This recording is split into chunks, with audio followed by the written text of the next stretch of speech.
अस्सलामुअलैकुम नाज़रीन, news eight 4 में आपका खैर मकदम है। मैं हूं मोहम्मद सामुद्दीन मतीन। सबसे पहले पेश हैं हेडलाइंस।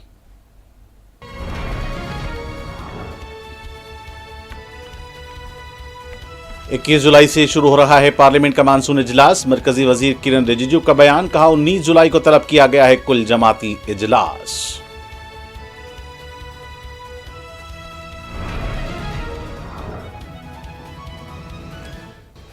अपोजिशन जमातों को किसी भी सवाल का मुनासिब जवाब नहीं मिला। इलेक्शन कमीशन से मुलाकात के बाद अपोजिशन का रिमार्क।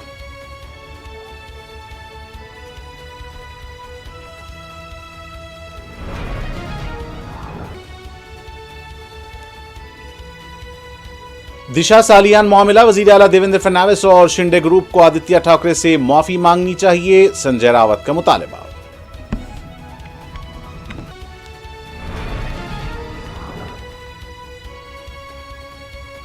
लापरवाही से गाड़ी चलाते हुए मौत होने पर इंश्योरेंस कंपनियां मुआवजा देने की पाबंद नहीं, सुप्रीम कोर्ट का अहम फैसला।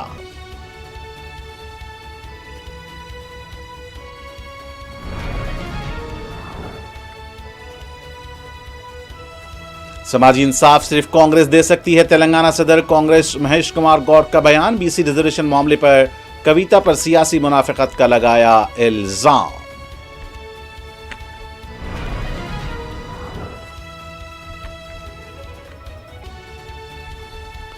फार्मूला ई रेस बदनवानी मामला, सीनियर आईएएस ओहदेदार अरविंद कुमार एसीबी के रूबरू पेश।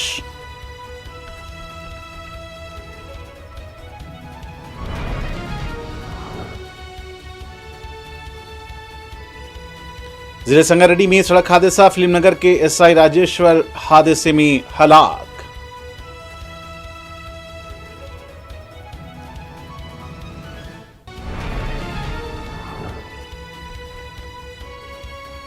बहादुरपुरा फ्लाईओवर कत्ल मामले में एक शख्स गिरफ्तार, रकमी लेन देन कत्ल की वजह, पुलिस की तफ्तीश में मुलजिम का एतराफे जुर्म।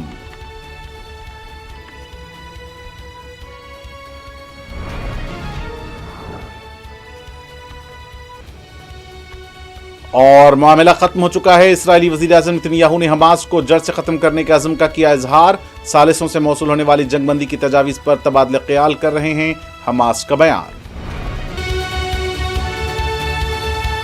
और अब पेश हैं खबरें तफसील से।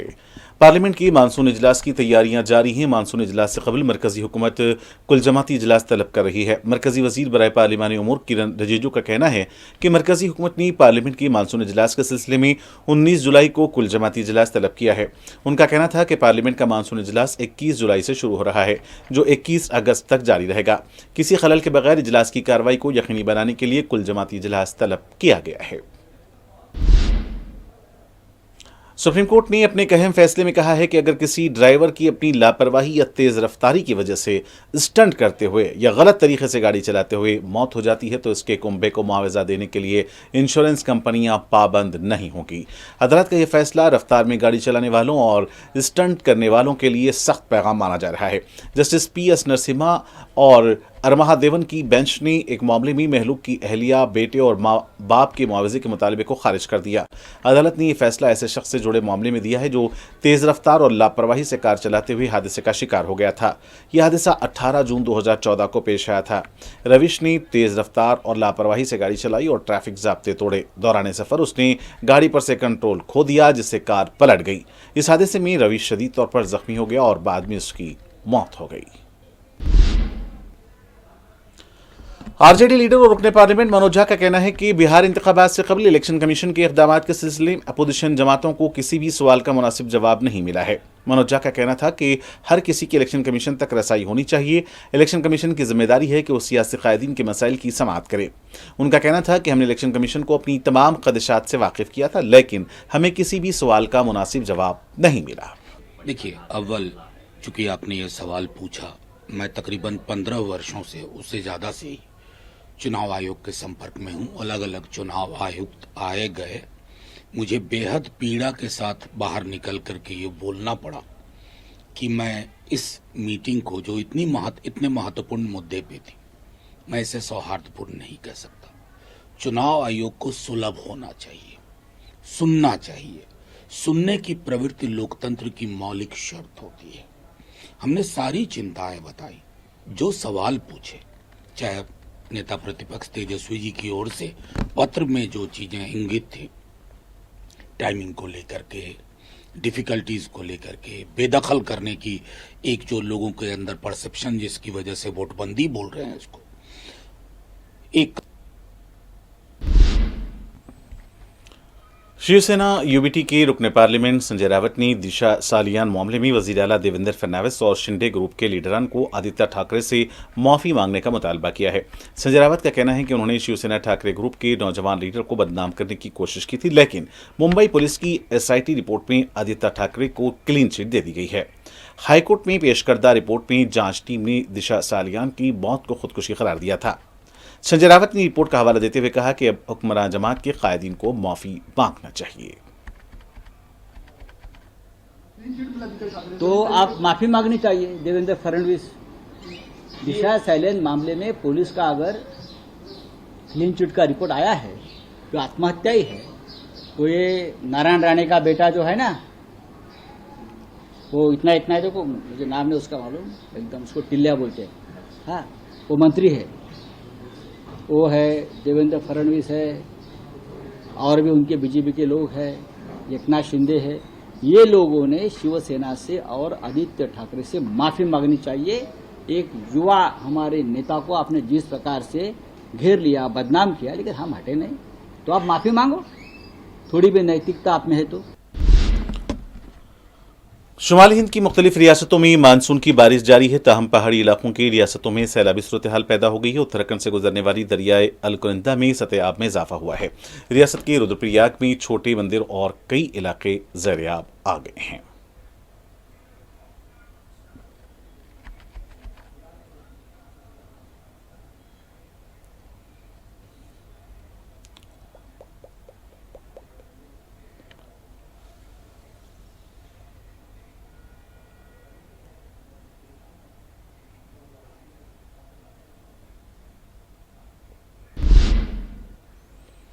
कांग्रेस लीडर शमा मोहम्मद का कहना है कि 4 दहशतगर्द आज तक पकड़े नहीं गए और वो आज़ाद घूम रहे हैं।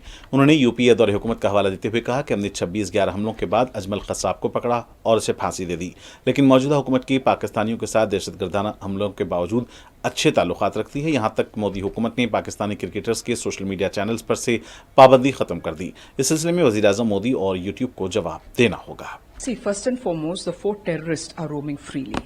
They have not been caught. During the UPA time, after 26/11, we caught Ajmal Kasab and we hung him. These 4 terrorists are roaming. On top of that, they have such good relations with the Pakistanis, the present government, that they also remove the ban on the social media channels of cricketers who are banned, YouTubers. So the Prime Minister of India needs to answer to.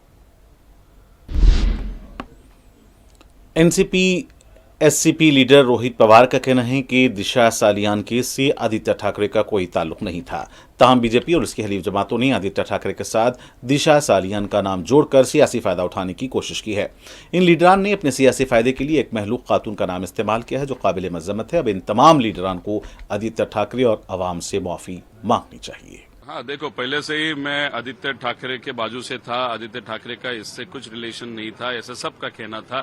लेकिन ये जो भाजपा के लोग हैं या उनके जो allies है, जो महाराष्ट्र में आज उनके साथ सत्ता में है, उन्होंने दिशा सालियान का नाम और आदित्य का नाम जोड़ के उसमें पॉलिटिकल एडवांटेज लेने की कोशिश ली थी। हम सातत्य से बता रहे थे, ऑल द टाइम बता रहे थे कि उनका कुछ इसमें रिलेशन नहीं, लेकिन सिर्फ पॉलिटिकल गेन के लिए नाम इस्तेमाल किया गया था। अभी आज अगर आप देखो तो होम मिनिस्टर जो अपने सीएम है देवेंद्र फडणवीस जी,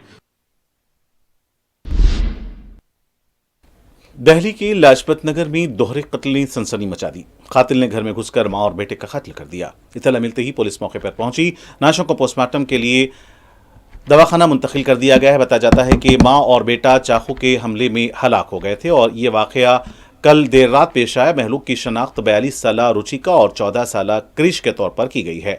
पुलिस ने दोहरे कत्ल केस की जांच शुरू कर दी है। घर के मुलाजिम पर कत्ल का इल्जाम लगाया गया है। बताया जाता है कि खातून की डांट से मुलाजिम नाराज हो गया था। इसने मां और बेटे का घर में दाखिल होकर गला काट दिया। वाक़े के बाद मुलजिम फरार था, ताहम पुलिस ने जल्द ही मुलजिम को गिरफ्तार कर लिया। वज़ीर ख़ारजा एस जयशंकर ने अमेरिकी मैगजीन न्यूज़ वीक को इंटरव्यू में बताया कि अमेरिकी नायब सदर ने कहा था कि अगर हिंदुस्तान ने कुछ बातें तस्लीम न की तो पाकिस्तान हिंदुस्तान पर बहुत बड़ा हमला कर देगा। वज़ीर ख़ारजा एस जयशंकर क्वाड ममालिक के वज़ीर ख़ारजा के इजलास में शिरकत के लिए अमेरिका में मौजूद हैं। उन्होंने अमेरिकी मैगजीन न्यूज़ वीक को इंटरव्यू में बताया कि 22 अप्रैल को होने वाला पहलगाम हमला एक अहम मोड़ था और हिंदुस्तान में ये जज्बात हैं कि बस अब बहुत हो गया। उत्तर प्रदेश के हापुड़ में मेरठ बुलंदशहर हाईवे पर कल देर रात पेश आए एक दर्दनाक सड़क हादसे में 4 बच्चों समेत 5 अफराद जाँ बहक हो गए। इत्तलात के मुताबिक एक नामालूम गाड़ी ने बाइक पर सवार 5 अफराद को टक्कर मार दी, जिससे तमाम अफराद शदीद तौर पर जख्मी हो गए। हादसे के बाद मौके पर चीखो पुकार मच गई। तलब मिलते ही जाए वाक़ पर पहुंची पुलिस ने फौरी तमाम जख्मियों को अस्पताल पहुंचाया, जहां डॉक्टरों ने 5 को मुर्दा करार दे दिया। पुलिस का कहना है कि रफीक नगर माजिदपुरा का रिहायशी दानिश अपनी 2 बेटियों के साथ और 2 दीगर बच्चों को लेकर बुध की शाम एक ही बाइक से हाफिजपुर के गांव मुर्शिदाबाद में स्विमिंग पूल गया था। वापसी के दौरान मुखालिफ सिम से आने वाली किसी नामालूम गाड़ी ने बाइक को टक्कर मार दी।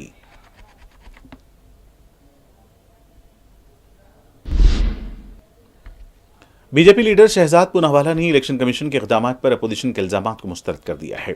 उनका कहना था कि जब अपोजिशन पार्टियां इंतखाबात जीत जाती हैं तो उन्हें इलेक्शन कमीशन पर कोई एतराज़ नहीं होता।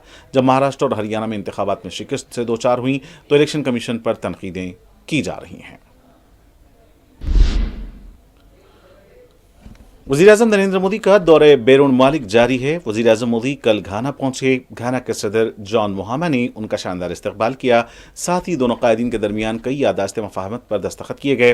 वज़ीर-ए-आज़म नरेंद्र मोदी और सदर घाना ने दोनों मुल्कों के बीच ताल्लुकात को एक जामे शराकतदारी में तब्दील करने के अज़्म का इज़हार किया।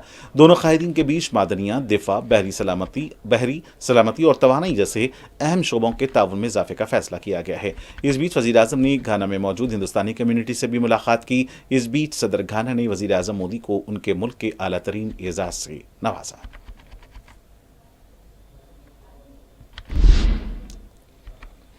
कांग्रेस पार्टी ने इलेक्शन कमीशन पर इल्जाम आयद किया है कि वो बिहार में वोटर लिस्ट के खुसूसी गहराई से जायजा और SIR के खिलाफ उठाए जाने वाले इंडिया इत्तेहाद के नुमाइंदों से मनमानी रवैया अख्तियार कर रहा है, जो जमहूरी इक़दार के मुनाफी है। पार्टी के जनरल सेक्रेटरी जयराम रमेश ने इस रवैये को जमहूरियत की बुनियादों को कमजोर करने वाला करार दिया। उनका कहना था कि इलेक्शन कमीशन ने हर पार्टी से सिर्फ 2 नुमाइंदों को मुलाकात की इजाजत दी है, जिसकी वजह से कई अहम रहनुमा कमीशन से अपनी बात नहीं कह सके। जयराम रमेश के मुताबिक वो खुद तकरीबन 2 घंटे इंतजारगाह में बैठे रहे, लेकिन मुलाकात न हो सकी। उन्होंने एक सोशल मीडिया पोस्ट में तंज करते हुए लिखा कि आखिर इस नए इलेक्शन कमीशन के कितने मास्टर स्ट्रोक बाकी हैं। उनका कहना था कि जब वफद ने इन उसूलों को मनमानी और मुबहम कहा तो कमीशन की जानिब से जवाब दिया गया कि यह नया कमीशन है जो मजीद तशवीश का बाइस है।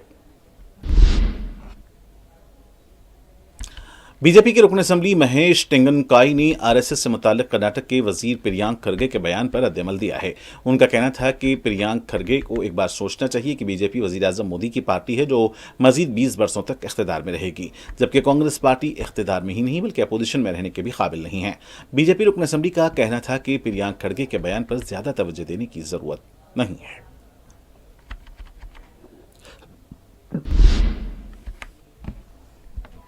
छत्तीसगढ़ के साबिक गवर्नर और senior bureaucrat doctor Shekhar Dutt का इंतकाल हो गया। वो 80 बरस के थे और काफ़ी अरसे से अलील थे। उनके इंतकाल की खबर से सियासी, इंतजामी और दिफाई हलकों में गम की लहर दौड़ गई है। डॉक्टर शेखर दत्त ने अपनी ज़िंदगी के मुख्तलिफ मराहिल में कई अहम ओहदों पर मुल्क की खिदमत की। वो इंडियन एडमिनिस्ट्रेटिव सर्विस के अफसर रह चुके हैं और दिफाई सेक्रेटरी के तौर पर भी अपनी खिदमत अंजाम दी। छत्तीसगढ़ के वज़ीर आला विष्णु देव साय ने उनके इंतकाल पर गहरे रंजोगम का इज़हार करते हुए सोशल मीडिया प्लेटफॉर्म X पर ताज़ियती पैगाम जारी किया है। एक वक्त टेलीकॉम सेक्टर में नुमाया मुकाम रखने वाली अनिल अंबानी की कंपनी रिलायंस कम्युनिकेशन को state bank of India SBI ने ज़बरदस्त झटका दिया है। SBI ने कंपनी के लोन अकाउंट को फ्रॉड यानी धोखाधड़ी की कैटेगरी में डाल दिया है। कंपनी ने स्टॉक एक्सचेंज में फाइलिंग के जरिए इस बात की तस्दीक की है। रिपोर्ट के मुताबिक SBI ने अगस्त 2016 से कंपनी को दी गई कर्ज सहूलियात का जायजा लेने के बाद यह फैसला लिया। बैंक ने कंपनी को दिसंबर 2023, मार्च 2024 और सितंबर 2024 में वजह बताओ नोटिस शोकॉज नोटिस भेजे थे। कंपनी की जानिब से दिए गए जवाबात का मुकम्मल जायजा लेने के बाद बैंक ने कहा कि रिलायंस कम्युनिकेशन ने खर्च की शराइत की खिलाफवर्जी की है और अपने अकाउंट्स के ऑपरेशन में शफाफियत नहीं दिखाई है।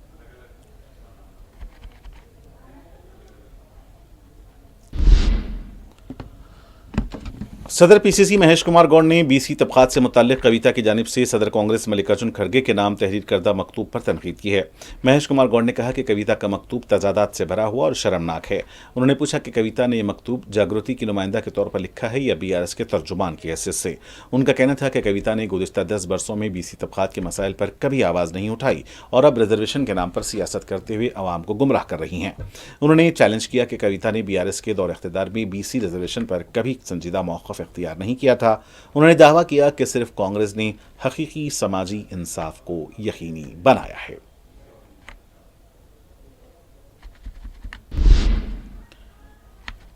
सीनियर IAS ओहदेदार अरविंद कुमार रेस से मुताल्लिक मुबैना बेकायदियों के सिलसिले में ACB के रूबरू पेश हुए। अरविंद कुमार रेस केस में मुलजिम नंबर 2 हैं, जबकि साबिक रियासती वजीर KTR मुलजिम नंबर 1 हैं। वाज़ेह है कि कार रेस केस में मुलजिम नंबर 3 BLN रेड्डी से पहले ही 2 मरतबा पूछताछ की जा चुकी है। ACB की जानिब से दर्ज करदा मुकदमे में ई-फार्मूला रेस केस के लिए गैर मुल्की एजेंसी को 54 करोड़ से ज़ायद रकम की गैर कानूनी अदायगी का इल्ज़ाम है।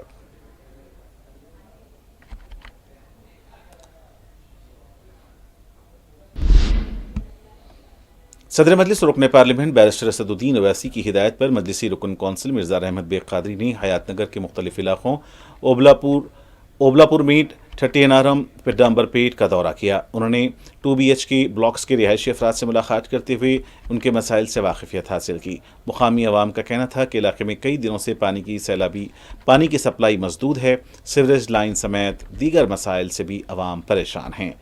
उनका कहना था कि इलाके में बच्चों की तालीम के लिए स्कूल भी मौजूद नहीं हैं। अवामी शिकायत की समाअत करते हुए रुकन कौंसिल ने मुकामी अफराद को तयक़ुन दिया कि इलाके के मसाइल की तफसीली रिपोर्ट जल्द ही सदर मजलिस को पेश की जाएगी और मुतल्लिका हुक्काम को अवाम की शिकायत की यकसुई की हिदायत दी जाएगी।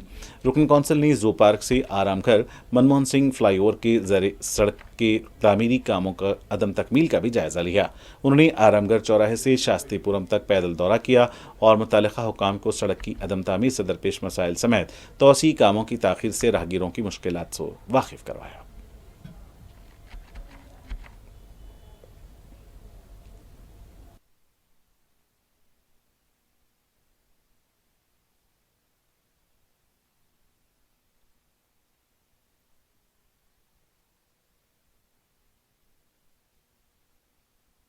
नक़ीब मिल्लत अलहाज बैरिस्टर असदुद्दीन अवैसी साहब की हिदायत के ऊपर सुबह 8 बजे से लेकर अब तक दौरा किया गया, जो कि SRDP के जो वर्क्स है GHMC के।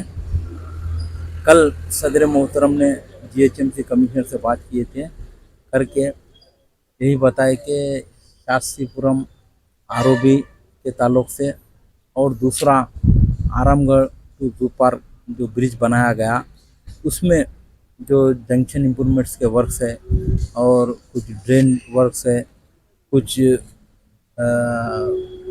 रोड्स डालने का है और लाइट्स का है और कुछ नालों का काम है। तो हमने पूरा तफसीली दौरा करके ENC भास्कर रेड्डी साहब को और उनके साथ पूरे प्रोजेक्ट्स के ऑफिसरों को बताया। पूरा आरामगढ़ से दौरा चालू हुआ, तकरीबन अंसारी रोड दानामा झोपड़ी तक 3 जंक्शंस आते वो भी बताया गया, रोड वाइंडिंग का भी बताया गया उसमें, और जो ख़ास तौर पर जो रैंप्स का काम हो रहा है वो रैंप के काम को जल्द से जल्द करने के लिए बताया गया। तो और शास्त्रीपुरम ROB का भी यहाँ पर रेलवे डिपार्टमेंट से काम थोड़ा स्लो हो रहा है, उसको भी डबल गैंग लगाकर काम करने के लिए बताया गया। और यहाँ पर शास्त्रीपुरम ROB के नीचे बाक्सर नाले के लिए बताया गया, वो भी काम जल्द से जल्द चालू करो। मजलिस इत्तेहादुल मुस्लिमीन और सदर मोहतरम नक़ीब मिल्लत अलहाज बैरिस्टर असदुद्दीन अवैसी साहब की कामयाब नुमाइंदगी के ऊपर आप बताइए तकरीबन 800 करोड़ की लागत से आरामगढ़ टू जू पार्क का ब्रिज का काम हो रहा है। मेरे भाई, ये बहुत बड़ा बजट है ओल्ड सिटी के लिए। आज कितनी आवाम को सहूलत हो रही है ब्रिज के ऊपर से जाने से, और भी उसमें कल सदर मोहतरम ने कुछ हिदायत दिए। शास्त्रीपुरम ये आरामगढ़ जो जंक्शन है, जंक्शन के ऊपर किस तरीके से उसको इम्प्रूवमेंट करने के लिए वो भी हमने पूरा ईएनसी साहब को बताया। और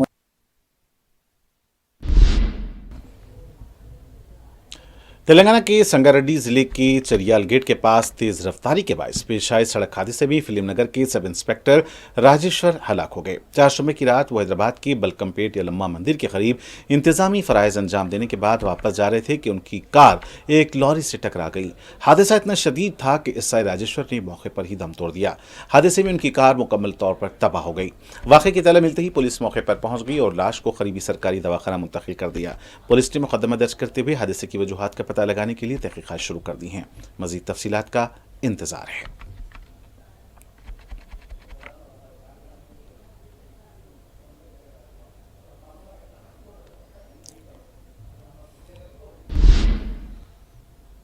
बहादुरपुरा पुलिस ने 29 जून को बहादुरपुरा फ्लाईओवर के नीचे अंजाम दिए गए कत्ल के मुआमले को हल करते हुए मुलजिम शेख मोहसिन को गिरफ्तार किया है। दौरान तफ्तीश मुलजिम ने इतराफ़ किया कि रकमी लेन देन के मामले में बहस के दौरान उसने इस्माइल शेख का कत्ल कर दिया। पूछताछ और गिरफ्तारी के बाद पुलिस ने मुलजिम को अदालत में पेश कर दिया। इस कत्ल की जांच के लिए टीम तश्कील दी गई थी। इंस्पेक्टर बहादुरपुरा और मातहत अफसरान समेत एसीपी फलकनुमा एम जावेद पर मुश्तमिल जांच टीम ने क्लोज टीम की मदद से और सीसीटीवी फुटेज की बुनियाद पर मुलजिम शेख मोहसिन से पूछताछ की।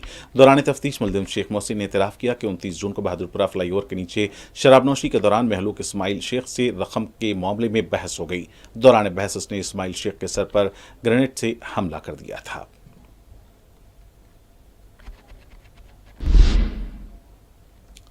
महबूबनगर की मज़ाफ़ाती इलाके वीरानापेटा में तेंदुए ने हलचल मचा दी है। मुकामी लोगों ने 3 दिन कबल महकमे जंगलात के एहलकारों को तेंदुए की मौजूदगी की इत्तला दी थी।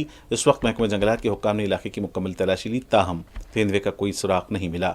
गुज़िश्ता रोज़ मुकामी अफराद ने दोबारा तेंदुए को देखा, जिसके बाद हुक्काम को दोबारा इत्तला दी गई। महकमे जंगलात के एहलकारों का कहना है कि तेंदुए की तलाश के लिए कैमरे नस्ब कर दिए गए हैं। अब उसकी नकलो हरकत पर नज़र रखी जाएगी। ताहम उन्होंने आवाम को चौकस रहने का मशवरा दिया है। तेंदुए की मौजूदगी से इलाके में दहशत पाई जाती है।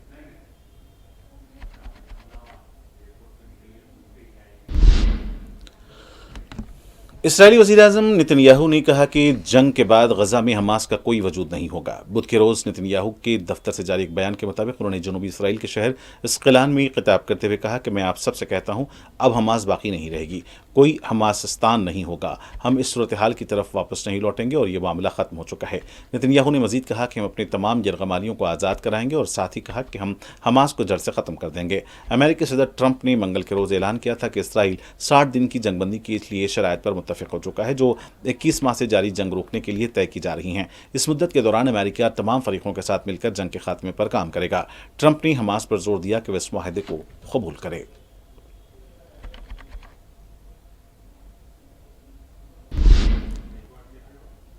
शाम में एक सरकारी जरिए ने इसराइल के साथ अमन माहिदे की बात को क़ब्ल-अज़-वक़्त करार देते हुए तल अवीव से मुतालबा किया है कि 1974 की जंगबंदी माहिदे पर अमल करे और शामी सरजमीन से इनखला अमल में लाए।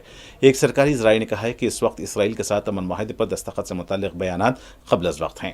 ज़राए ने मज़ीद कहा कि जब तक 1974 के तसादुम ख़त्म करने के माहिदे पर मुकम्मल अमल दरामद और मकबूजा जौलान से इनखला नहीं होता, उस वक्त तक किसी नए माहिदे पर बातचीत मुमकिन नहीं है। दूसरी जानिब इसराइली फ़ौज ने बुध के रोज़ ऐलान किया है कि उसने गुज़िश्ता रात जनूबी शाम में एक ईरानी सेल को एक ख़ास कार्रवाई के दौरान गिरफ्तार किया है।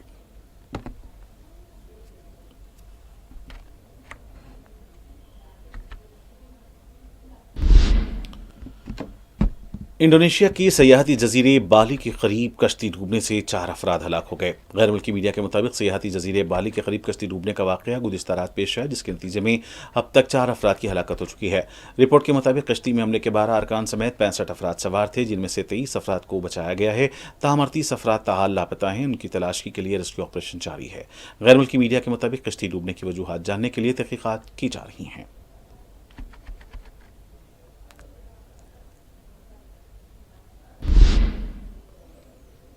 गजा में सेहूनी फौज ने इंडोनेशियन अस्पताल के डायरेक्टर मरवान उल सुल्तान को उनकी अहलिया और बच्चों समेत शहीद कर दिया। वजारत सेहत का कहना है कि गजा में इसराइली फ़ज़ाई हमले में इंडोनेशियन अस्पताल के डायरेक्टर डॉक्टर मरवान उल सुल्तान अपने घर पर अहल खाना समेत शहीद हो गए हैं। इसराइली फ़ौज की जानिब से बुध को गजा सिटी में रिहायशी इमारत पर हमला किया गया। इस हमले में मज़ीद 66 फ़लस्तीनी शहीद हुए।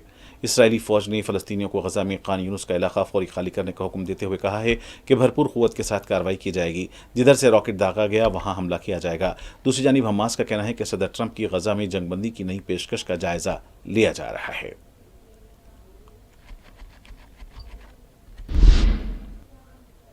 शुमाली गजा में फ़लस्तीनी मज़ाहमतकारों के हमले में एक इसराइली फ़ौजी हलाक हो गया। इसराइली मीडिया के मुताबिक मज़ाहमतकारों के हमले में इसराइली फ़ौज की एक आर्म्ड ब्रिगेड का 19 साला सार्जेंट हलाक हो गया, जबकि इस हमले में टैंक कमांडर समेत 2 फ़ौजी शदीद जख्मी हुए। इसराइली मीडिया का बताना है कि शुमाली गजा में ही एक दूसरे हमले में कमांडर ब्रिगेड के एक्सयू यूनिट का एक फ़ौजी शदीद जख्मी हुआ है।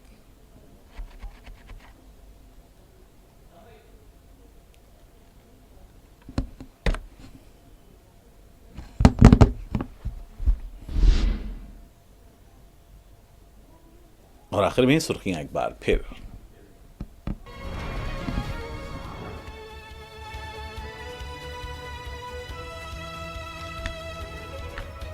इक्कीस जुलाई से शुरू हो रहा है पार्लियामेंट का मानसून इजलास। मरकजी वजीर किरण रिजिजू का बयान, कहा 19 जुलाई को तलब किया गया है कुल जमाती इजलास।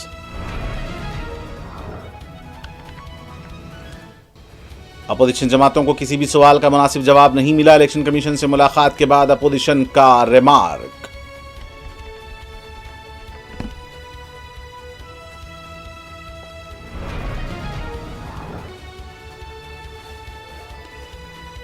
दिशा सालियान मामला, वजीर आला देवेंद्र फडणवीस और शिंदे ग्रुप को आदित्य ठाकरे से माफी मांगनी चाहिए, संजय रावत का मुतालबा।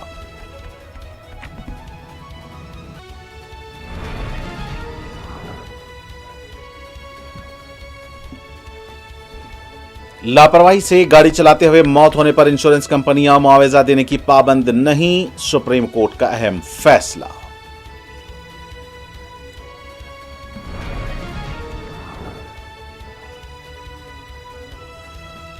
समाजी इंसाफ सिर्फ कांग्रेस दे सकती है, तेलंगाना सदर कांग्रेस महेश कुमार गौड़ का बयान। बीसी रिजर्वेशन मामले में कविता पर सियासी मुनाफिकत का लगाया इल्जाम।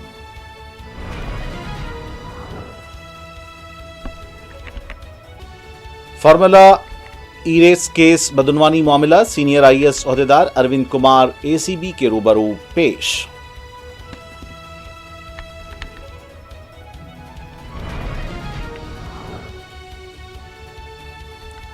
जिले संगारेड्डी में सड़क हादसा, फिल्म नगर के एसआई राजेश्वर हादसे में हलाक।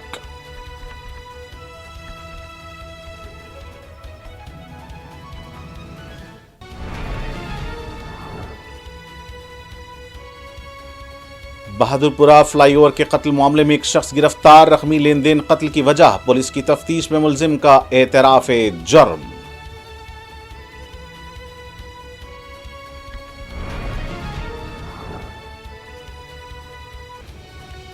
और मामला खत्म हो चुका है। इस्राएली वज़ीर आज़म नेतन्याहू ने हमास को जड़ से खत्म करने के अज़्म का किया इजहार।